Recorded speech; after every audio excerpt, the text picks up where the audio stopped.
Hi guys, Mario from MarioLife.com here, and today we are going to do a crash course on studio lighting. First off, in this video you will see me drink energy drinks and you will see me smoke, so if you don't like that, please don't watch. For who is this video? This video is for everybody who just starts out with studio lighting, doesn't have a clue what to do. So if you, for example, have just bought your first studio lighting set and you don't know on what point to start, your butt is mine for the next couple of minutes. So let's get started. What you absolutely need to know and understand is the exposure triangle. If you don't know this, I made a video on this. I will link somewhere here on this. So I will draw the triangle here, and here we have the aperture, the shutter speed, and your ISO. Oops, I hope that is readable. So I don't want to explain the exposure triangle, but you will see how everything works together hand in hand. And if you saw my earlier video on this, you will get more in that insight on this one. So let's have a look first. Here on the right side, I will sketch your studio setup from a bird view. So we look straight from above on this backdrop, what's spread out over the floor a little bit. So first off, let's say we have one person that we want to take portrait shots of. And let's say you have 3 studio strobes. You have these packages for a couple of $100, 3 studio strobes, some softboxes, and so forth, and a backdrop, of course. Let's say you position this person here, but before we go into this, let's first have a look at the exposure triangle, because you use it in a kind of a different way, or in a restricted way, in fact.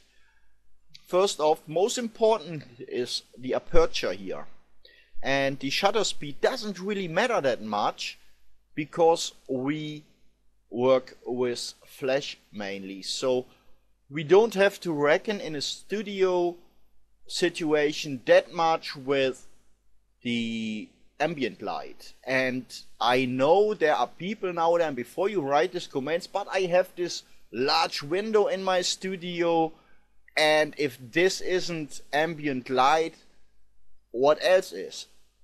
Of course this is ambient light, but we don't go that far at this moment in this situation. Go out from a studio what's not totally dark, but as dark as possible, and where we don't have to deal too much with ambient light. So as in my studio, for example, I have curtains in front of the windows, and if I have normal lighting, the only thing I have to reckon with is my flashlight.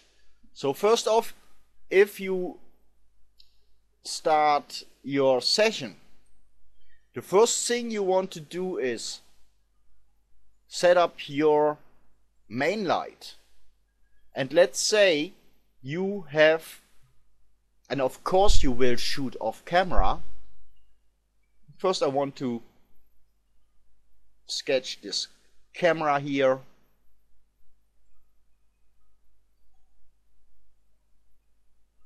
Bird view, of course. you can see, it's a Canon. No, just kidding. And you want to have your main light in a position so that you have it from the right side. I don't go into detail how to get this Rembrandt effect, etc.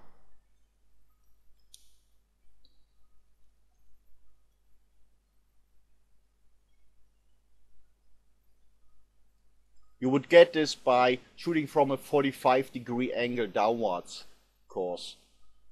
And okay, I just got into this Rembrandt effect. So let's say for your first studio strobe here, this little awkward black thing, what stands on a tripod.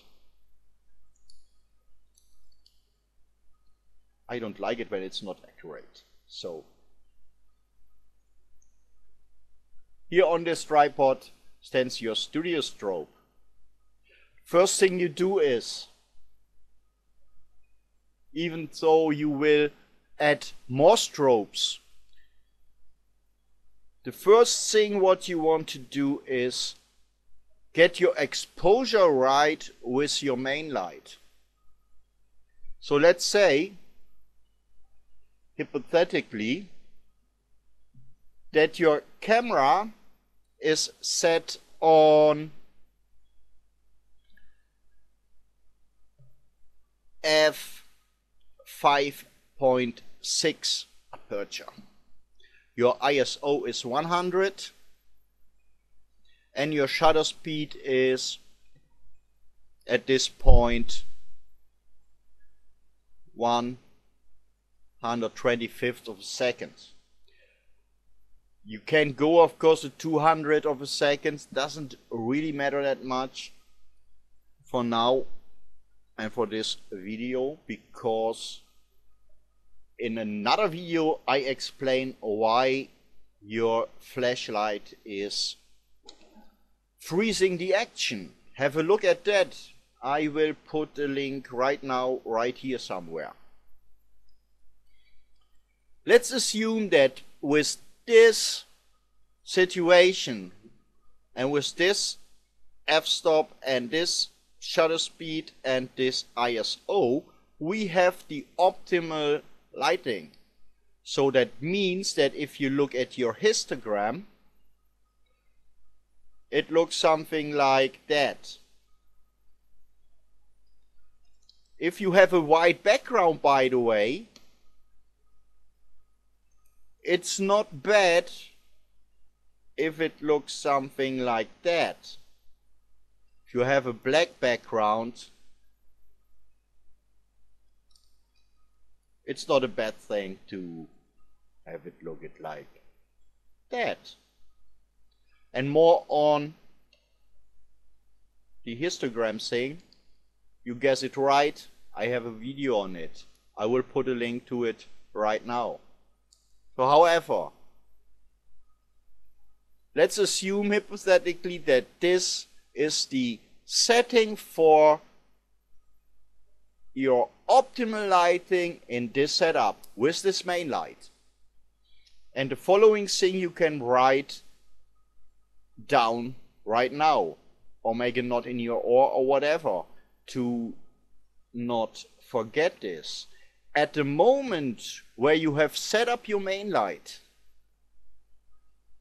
and your exposure is spot on, you don't touch the main light again, except in if the whole situation changes.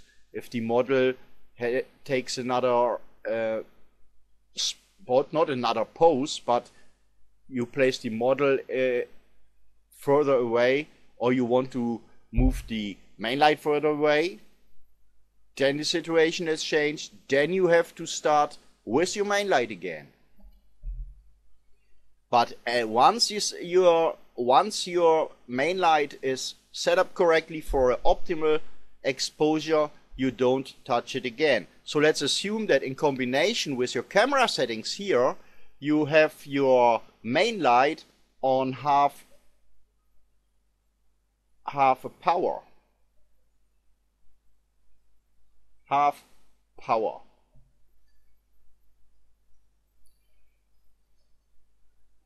So let's assume further you want to have some fill light from this side on your model. And of course you don't want to have it the same strong way, just a little bit of fill light. I think I demonstrated this in another video, you guessed it right. And let's say it doesn't matter if you use now a softbox or a bare flash, what I don't recommend, or another umbrella. I draw another umbrella.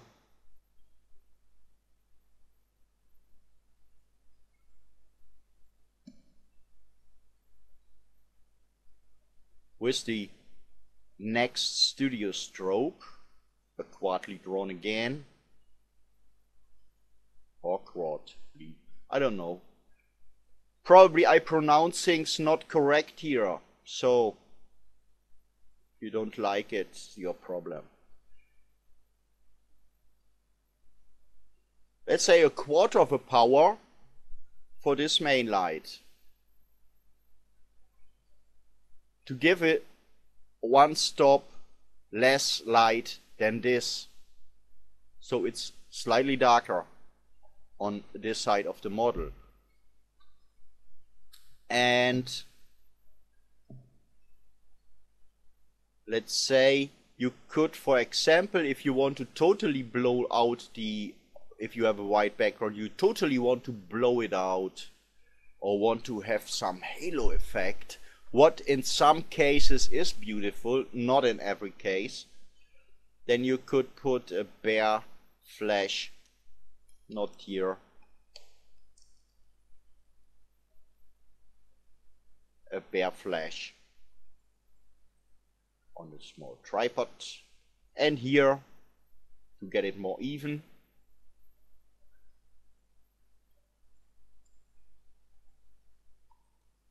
And flash right on the white background. So let's say you can fiddle around with this. Half power on both, or even full power. The more power you will give them, the more they will get this halo effect on your model here.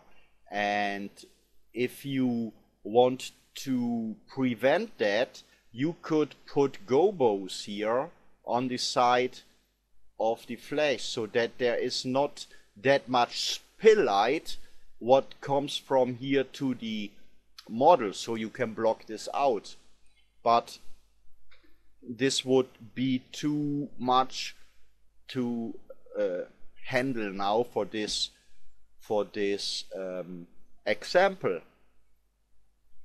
So as I said, if you want to have your setup right, you never touch the main light again until the situation changes.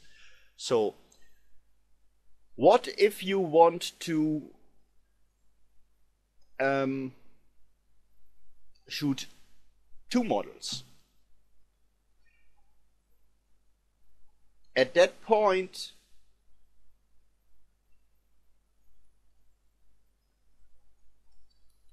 let's say we set them in the same spot.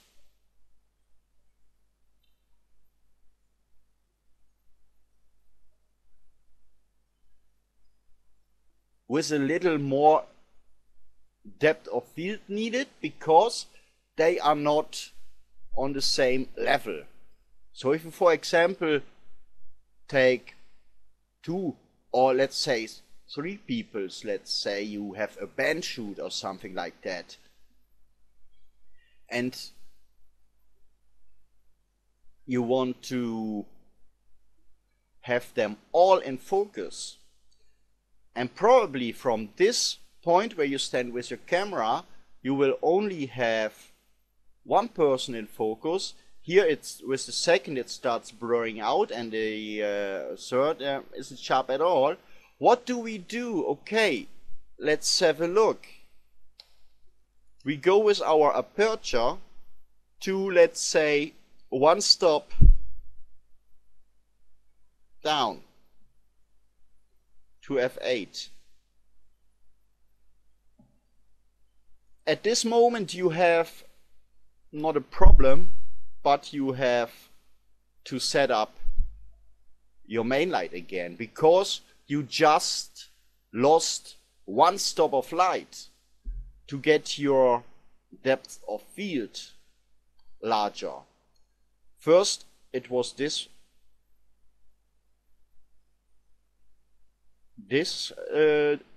depth of field, now it is this depth of field what you need. So you go to f8, and honestly in this case I would also say you would have to go to f11, but let's assume that you get with f8 this 3 people in focus. With the flash set up like this, is your exposure spot on? No, and this is because the situation has changed. You need more light because you let less light in. You let exactly one stop less light in. So with other words, you have to go from half power to full power with this flash.